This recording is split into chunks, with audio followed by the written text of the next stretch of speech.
సింహము వారికి గనక చూసుకున్నట్లయితే మీకు అష్టమాధిపతి గురువు అవుతాడు. సో అష్టమంలో ఆయుష్యం ఉంటుంది, అదృష్టము ఉంటుంది, ఆకస్మిక లాభాలు ఉంటాయి, నష్టాలు ఉంటాయి. అయితే మీకు అష్టమాధిపతి గురువు శుభుడే, పంచమ అష్టమాధిపతి రావడం వల్ల.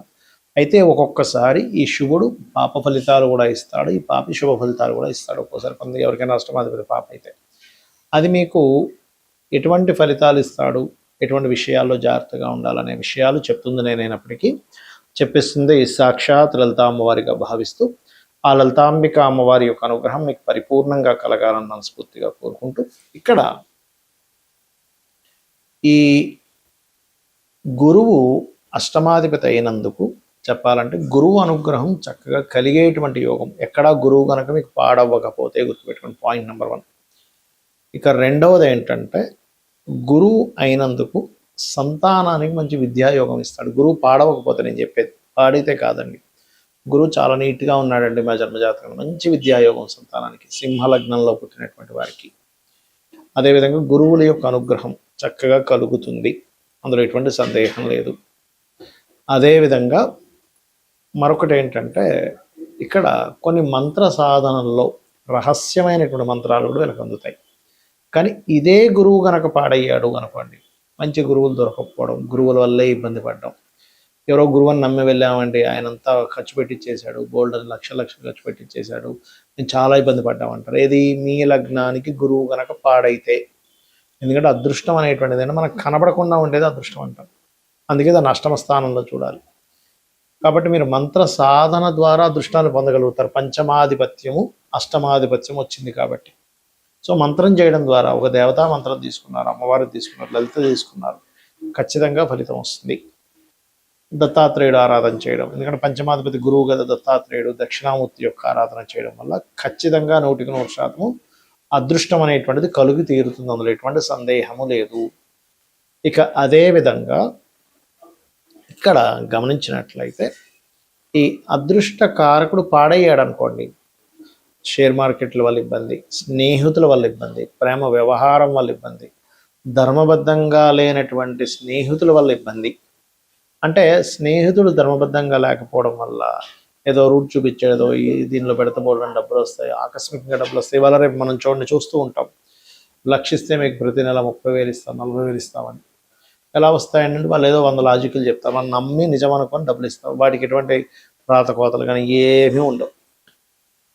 అలాగా స్నేహితుల వల్ల, పరిచయాల వల్ల, ప్రేమించిన వాళ్ళ వల్ల, సంతానం మూలంగా ఒక్కోసారి గురువు కనుక పాడైతే సంతానం ఏదో ఒక ఇది పెడదామంటాడంటే ఏంటి, ఒక ఆఫీస్ అనేది, దాని ద్వారా నష్టపోతుంటారు. అప్పుడు మనం ఏం చేయాలి అంటే శనగలు దానంగా ఇవ్వడం. గురువు ఏ గ్రహం ద్వారా పాడయ్యాడో సర్వసాధారణంగా రాహు శనితో పాడవుతూ ఉంటాడు. కాబట్టి ఆ గురుగ్రహం యొక్క బలాన్ని పెంచుకోవడానికి నేను చెప్పిన మంత్ర సాధన చేస్తూ ఉన్నట్లయితే, అంటే ఓం అష్టమి చంద్ర విభ్రాజాలిక స్థల శోభితాయ నమః, లేదా ఓం ఇంద్రగోప పరిక్షిప్త స్మరతోనాపజంగికాయ నమః చేయడం ద్వారా అన్ని విధాలుగా బాగుంటుంది. ఇక్కడ ఒక్కొక్క లగ్నానికి అష్టమాధిపతి శుభుడైతే కొన్ని లగ్నాలకి అష్టమాధిపతి పాప అవుతాడు. ముందుగా తీసుకుంటే కనుక మేషానికి శుభుడవుతాడు, కానీ వృషభానికి పాప అవుతాడు. ఎందుకంటే లగ్నాధిపతి శుక్రుడైతే అష్టమాధిపతి గురువు, అంటే లగ్న అష్టమాధిపతులు వ్యతిరేక వాళ్ళైతే పాపులు అవుతారు. సింపుల్గా చెప్పాలంటే ఈయనేమో శుక్రుడేమో మనకి దేవతలకి గురువు, గురువేమో రాక్షసులకు గురువు శుక్రుడు, గురువేమో దేవతలకు గురువు, కాబట్టి అది వ్యతిరేక ఫలితాలు. మిథునానికి అష్టమాధిపతి శుభుడు అవుతాడు మళ్ళీ, ఎందుకంటే అష్టమ భాగ్యాధిపతి. దీన్ని ఎలాగ రిఫైన్ చేస్తాము అంటే లగ్న పంచమ భాగ్యాధిపత్యం కనుక వస్తే ఏ భావానికైనా వాళ్ళు శుభులు అవుతారు, ఇది మెయిన్గా గుర్తుపెట్టుకోండి. సో మిథునానికి అష్టమాధిపతి శుభుడు, కర్కాటకానికి పాపి, సింహానికి శుభుడు అవుతాడు, కన్యకి పాప అవుతాడు. ఎందుకంటే కన్యా లగ్నానికి బుధుడు లగ్నాధిపతి అయితే అష్టమాధిపతి కుజుడు, తులా లగ్నానికి లగ్న అష్టమాధిపతి శుక్రుడు శుభుడే అవుతాడు. మరియు ఇక్కడ ఈ యొక్క వృశ్చిక లగ్నానికి పాప అవుతాడు, ఎందుకంటే కుజుడు బుధుడు అవుతాడు. కాబట్టి ధనుర్లగ్నానికి న్యూట్రల్గా ఉంటుంది, ధనులగ్నానికి మకర లగ్నానికి న్యూట్రల్, కాకపోతే పాపే ఇక్కడ కొంచెం. కాకపోతే రవిచంద్రుల విషయంలో పరాశర మహర్షులు వారు చెప్పినటువంటి అంశం ఏమిటంటే అష్టమాధిపత్యం కనుక రవిచంద్రుడికి వస్తే కనుక వాటిని పాపులుగా తీసుకోవడానికి వీల్లేదు, ఎందుకంటే తల్లిదండ్రులుగా చెప్తుంటారు కాబట్టి రవిచంద్రులు. అలాగే కుంభలగ్నానికి శుభుడవుతాడు అష్టమాధిపతి, ఎందుకంటే పంచమాధిపత్యం వచ్చింది కాబట్టి బుధుడికి. కుంభలగ్నాధిపతి శని, పంచమ అష్టమాధిపతి బుధుడయ్యాడు కాబట్టి. అదేవిధంగా మీన లగ్నానికి అష్టమాధిపతి పాపి అవుతాడు. మరి అష్టమాధిపతి పాపి అయితే అదృష్టం ఉండదా అని ఒక సందేహం కలుగుతుంది. అలా కాదు.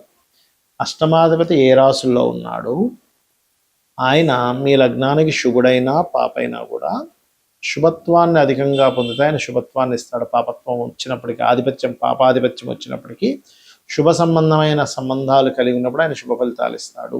ఎందుకంటే ఆకస్మికంగా ఎదగడం అనేటువంటిది 12 లగ్నాల వాళ్ళకి ఉంటుంది.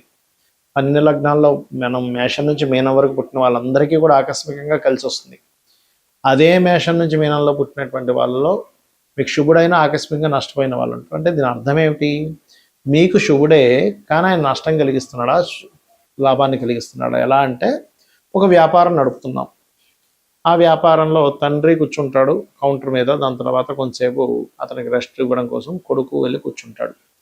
కానీ కొడుకు యొక్క బుద్ధి కనుక అక్కడ ఉండేటువంటి కౌంటర్లో ఎంతో కొంత ధనాన్ని తీసుకుని వెళ్ళి ఎంజాయ్ చేయడమో వ్యసనాలకు గురైనప్పుడు, కొడుకు సొంత కొడుకైనప్పటికీ అక్కడ ఉండేటువంటి ధనాన్ని అపహరించుకు వెళ్ళి కొన్ని వీక్నెస్ల వల్ల అతను ఆ యొక్క వ్యాపారానికి నష్టం వచ్చేలాగా ప్రవర్తించవచ్చు.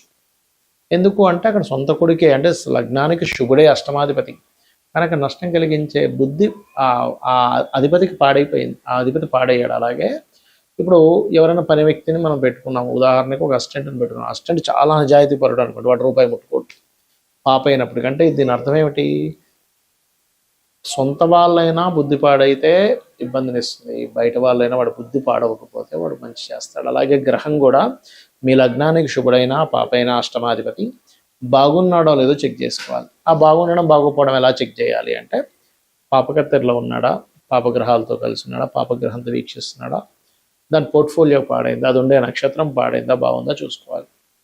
దీన్ని డివిజనల్ చార్ట్స్ అంటారు. అంటే వర్గ చక్రాల్లో ఎక్కడైనా పాడైతే కూడా దీని యొక్క ప్రభావం ఆ రకంగా ఇస్తూ ఉంటుంది, గుర్తుపెట్టుకోండి.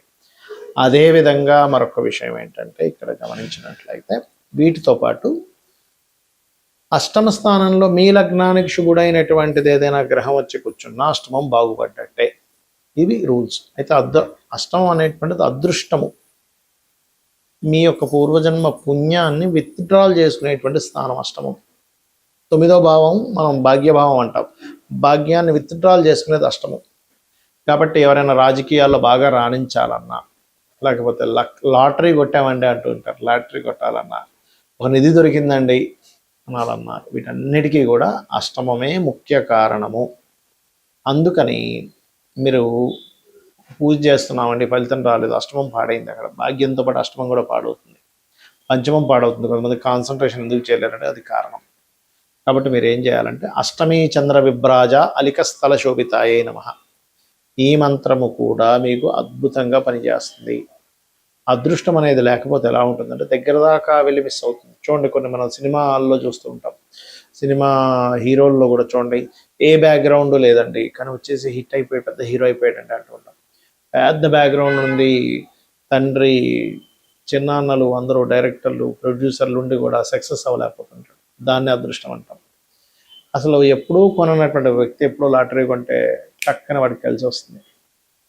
అసలు ఎప్పుడు నేను వెళ్తా అనుకోలేదండి గవర్నమెంట్ జాబ్లోకి, ఫ్రెండ్ ఏదో సరదాగా వెళ్ళాడు, ఫ్రెండ్తో పాటు నేను ఏదో సరదాగా అప్లికేషన్ పెట్టాను, గవర్నమెంట్ జాబ్ వచ్చేసింది అంటే.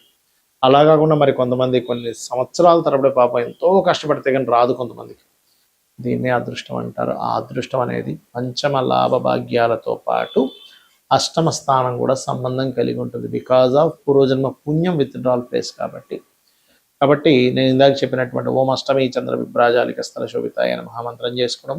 మరి కొంతమందికి ఇప్పుడు మనం చెప్పుకున్నాం ఏది నిధులు దొరుకుతుంటాయి ఎలాగా అంటే, పూర్వజన్మల్లో వాళ్ళు ఒక ఊరంతా ఏదో ఇబ్బందులో పడితే వాడి దగ్గర ఉన్నది మొత్తం సర్వస్వం కూడా దానం చేసిన వాడి వ్యక్తి అయి ఉంటాడు, లెక్క కట్టకుండా. ఇప్పుడు నేను ఈ దానం చేస్తే నాకేంటి లాభము అని చెప్పి లాభాపేక్ష చూసుకోకుండా, అవతల వాళ్ళు ఇబ్బందుల్లో ఉన్నారు కదా, ఆ ఇబ్బందుల్లో ఉండేటువంటి వారికి ఏదో ఒకటి సహాయం చేయాలనే భావనతో చేయడం అనేటువంటిదే మీకు ఇక్కడ ఫలితం ఇస్తుంది. ఇది పాటించండి, ఖచ్చితంగా మీరు అదృష్టాన్ని పొందుతారు. శ్రీమాత్రే నమః.